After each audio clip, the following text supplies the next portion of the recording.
आप देखते हैं कि वो कितने बड़े कवि हैं। 6 फुट 3 इंच की हाइट है, इनसे बड़ा कोई कवि मंच पे नहीं है। हरिओम पवार जी भी नहीं है, उनकी हाइट 6 फुट के लगभग ही है भाई साहब की, 6 फुट 3 इंच का।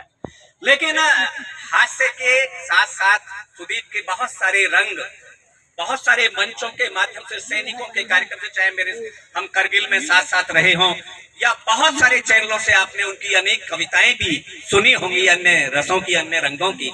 उनका कुछ मन हो रहा है कुछ अन्य पढ़ने का, मैं उन पर छोड़ता हूं कि वो जैसा चाहे वैसा पढ़े। एक बार जोरदार तालियां बजा करके हम प्रिय सुदीप को उनके काव्य पाठ के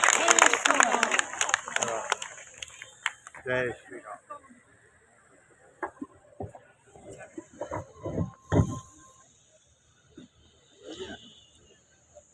बलिदानों का रंग कैसे निखर के आता है, ये अयोध्या में आने के बाद आज मैंने देख लिया है। और यहाँ आने के बाद मैं जो महसूस कर पा रहा हूँ वो मैं शब्द है ही नहीं कि उन शब्दों में मैं बयान कर पाऊँ, अपनी बात को रख सकूँ आपके बीच। बस एक बात कह देता हूँ कि कोई भी बात अगर आप तक पहुँचे तो प्रतिक्रिया जरूर दीजिएगा, क्योंकि हमने वो प्रधानमंत्री बदल दिए जो प्रतिक्रिया नहीं देते थे। मैं सोच रहा था कि आज हास्य को थोड़ा सा छोड़ के एक गीत बस पढ़ देता हूँ।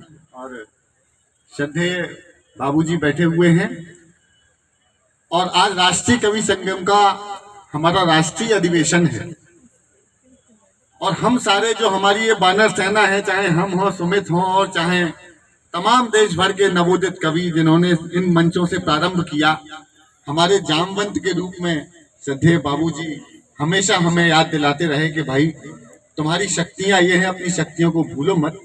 एक गीत सुनाता हूँ, अपनी भूमिका तय करता हूँ, एक गिलहरी के रूप में अपने आप को देखता हूँ। भगवान श्री राम के मंदिर का निर्माण हो रहा है और बड़े बड़े संत जन यहाँ बैठे। मैं आपको क्या कथा, क्या प्रसंग सुनाऊंगा। बस प्रसंग ये है कि एक गिलहरी बार बार समुद्र में जाए जब सेतु निर्माण हो रहा था, और बार बार तट पर आकर अपने रोम रोम में रेत के कण लपेटे वापस जाकर जहां सेतु निर्माण हो वहां वो रेत घोल के वापस आ जाए। ये दृश्य हनुमान जी ने देखा तो उसे डांट दिया कि किसी का पैर तेरे ऊपर पड़ जाएगा तो चोट लग जाएगी। तो गिलहरी डर गई, कोने में आके खड़ी हो गई यूं हाथ जोड़ के। ये दृश्य राम जी ने देख लिया तो राम जी ने गिलहरी को हाथ में लिया और कहा कि क्या कर रही हो जब देख रही हो कि इतना बड़ा काम चल रहा है, बार बार जा रही हो, डिस्टर्ब हो रहा है, और तुम्हें जो है चोट भी लग सकती है। खामखा हनुमान जी को डांटना पड़ा। क्या कर रही हो तुम वहां? कहने लगे कुछ नहीं प्रभु, मैं उतने बड़े पत्थर तो उठा नहीं सकती, इसलिए अपने रोम रोम से एक कण रेत का लेकर के मंदिर निर्माण में, सेतु निर्माण में अपना सहयोग प्रदान कर रही हूँ। ये सुनकर राम जी का मन पसीजा। राम जी ने गिलहरी के ऊपर हाथ फेरा। वो जो 3 धारियां होती है, मैंने सुना है ऐसा, वो उसी के बाद गिलहरी के शरीर पर 3 धारियां बनी। बस यहीं से मैंने एक गीत लिखा, एक गीत सुनाऊंगा और अपना स्थान लूंगा, सुन लीजिएगा। कि गिलहरी भाग सजावे रे, थोड़ा मेरा साथ दे दीजिएगा। मैं बहुत मन से मचल के पढ़ना चाहता हूँ, इसीलिए एक ही गीत पढ़ूंगा अपने समय के। गिलहरी भाग सजावे रे, भाग भाग कर राम काज में हाथ बटावे रे। गिलहरी भाग सजावे रे, भाग भाग कर राम काज में हाथ बटावे रे। गिलहरी भाग सजावे रे।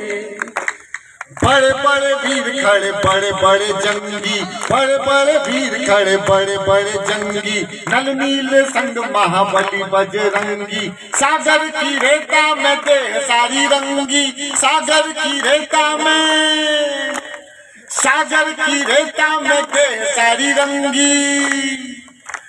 शक्ति प्रदर्शन नहीं समर्पण भाव दिखावे रे। उठाए हाथ। गिलहरी भाग सजावे रे, भाग भाग कर राम काज में हाथ बटावे रे। गिलहरी भाग सजावे रे। जिन पत्थरों पर लिखा राम बर गए, जिन पत्थरों पर लिखा राम बर गए, सागर तो क्या भव सागर से तर गए। अवसर था अवसर पे कर गए तो कर गए, अवसर था अवसर पे कर गए तो कर गए। राम है तू है राम से तू सब राम करावे रे, गिलहरी भाग सजावे रे। भाग भाग कर राम काज में हाथ बटावे रे, गिलहरी भाग सजावे रे। और किसने डांटा और क्यों डांटा और उसका हेतु क्या था, आखिरी अंतर सुनाऊंगा, स्थान लूंगा, सुनिएगा। गिलहरी भाग सजावे रे, भाग भाग कर राम काज में हाथ बटावे रे। जिसने रखी देह सिंदूरी मलकर, हनुमान जी ने, जिसने रखी देह सिंदूरी मलकर, वो कह रहे थे गिलहरी संभल कर। जिसने रखी देह सिंदूरी मलकर, वे कह रहे थे गिलहरी संभल कर। पैरों से रख दे न कोई कुचल कर, पैरों से रख दे न कोई कुचल कर। हनुमत कृपा मिली तो कर में राम बिठावे रे, गिलहरी भाग सजावे रे। भाग भाग कर राम काज में हाथ बटावे रे, गिलहरी भाग सजावे रे, गिलहरी भाग सजावे रे। जय जय सीताराम, जय सीताराम, जय सीताराम। बहुत बहुत बधाई सुदीप को, उन्होंने अपने समय में से 3 मिनट